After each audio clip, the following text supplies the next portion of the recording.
Did Diddy predict his own demise? Did Roger Troutman predict dating apps back in the 80s? These are the top 5 moments in hip hop where they predicted the future. Before we dive into the list, do us a favor and hit that subscribe button so you can help us grow this beautiful channel of ours. Also, check us out on rgmnow.com for the best song, album, and movie reviews on the planet. All right, let's dive in. Coming in at number 5 is Zapp predicting Rihanna romance in Fashion Killa. Zapp has always been one of the most stylish hip hop artists in the game while finding a way to still be connected to the street. If you even look at his videos from back in the day, a lot of them involved him roaming the streets with his ASAP crew. I bring that up because back then Rihanna was linked to the opposite. She was involved with people like Chris Brown, Leonardo DiCaprio, and even some Saudi billionaires. So if I told you 10 years ago that Rocky and Rihanna would have many babies together and form one of the tightest couples in music, it would shock you. You know the one person that didn't shock though? ASAP Rocky. In Fashion Killa, from his outstanding debut album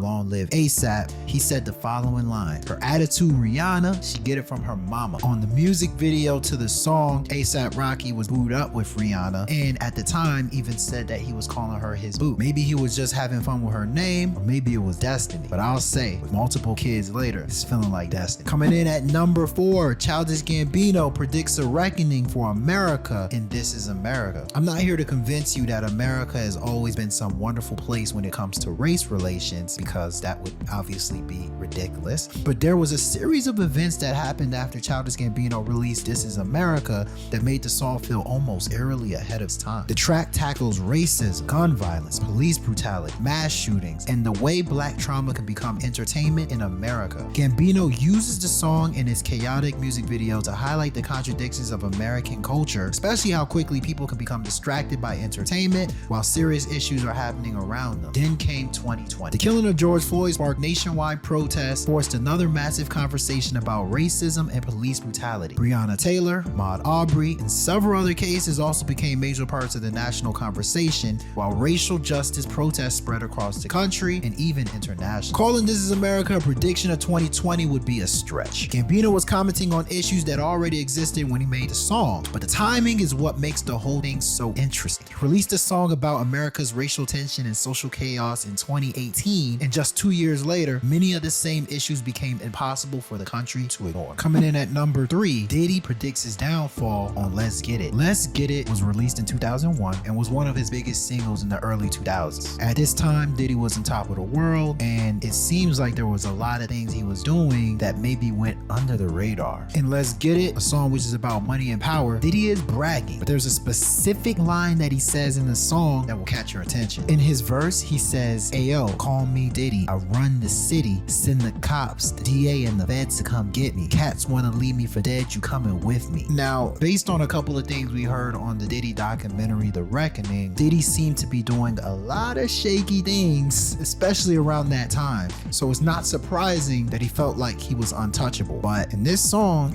unfortunately, he's predicting that they're gonna come and get him, and essentially is the exact people that got him. Of course, in July 2025, Diddy was convicted of 2 counts of transportation to engage in prostitution. Who was involved with locking him up? The feds. I'm sure Diddy probably would take those lyrics back. Coming in at number 2, Zapp predicts online dating and computer love. Zapp actually told the future in many ways with computer love. At the time, they were one of the few artists who were using auto-tune, which would eventually become one of the biggest tools in music. Some can argue it helped elevate hip-hop, with artists like T-Pain eventually using it heavily in his music. But one of the biggest revelations about the track was its prediction about finding love through technology. See, the track was created in 1985, so the biggest technology at the time was probably an 8-bit Nintendo. All jokes aside, the idea of finding love through technology just didn't seem real back then. Now, people find love through social media apps, dating sites, and all of that. Computer love, imagine finding romance through a computer screen years before online dating and social media became normal parts of relationships. Isn't that remarkable? Coming in at number 1, the game predicted Barack Obama would be the one to take out Osama bin Laden. The game's Hard Times, which appeared on Blood Dreams, is one of those rap predictions that sounds absolutely ridiculous till you look at what actually happened. Released in 2007, the game rapped about Barack Obama being the person who could catch Osama bin Laden. At the time, Obama was still a relatively unknown senator from Illinois, years away from becoming president. Now, you could call this an educated guess. I mean, after all, whoever became president would likely inherit the responsibility of dealing with bin Laden and Al-Qaeda. But the game essentially predicted 2 things things at once: that Obama would become president and that Obama would ultimately be the one to get Osama. Obama won the presidency in 2008, making the first part of the prediction come true. Then came May 2011. US Navy SEALs conducted a covert raid in a city in Pakistan where bin Laden was hiding. The operation, authorized by President Obama, ended with bin Laden being killed. Obviously, the game wasn't literally predicting the future. There was no way he could have known exactly how things would unfold. Still, the timing makes this one hell of a coincidence. He mentioned Obama and bin Laden together while Obama was still a senator, and 4 years later, Obama was president overseeing the operation that killed bin Laden. I'd still categorize this as an educated guess, but damn, it's a good one. The game somehow connected two names in 2007 that wouldn't have seemed particularly connected at the time, and history ended up making the bar look prophetic. So there you have it, our top 5 moments hip-hop artists predict the future. Check us out on rgmnow.com, and please hit that subscribe button so you can help us grow. Until next time, peace from RGM Studios.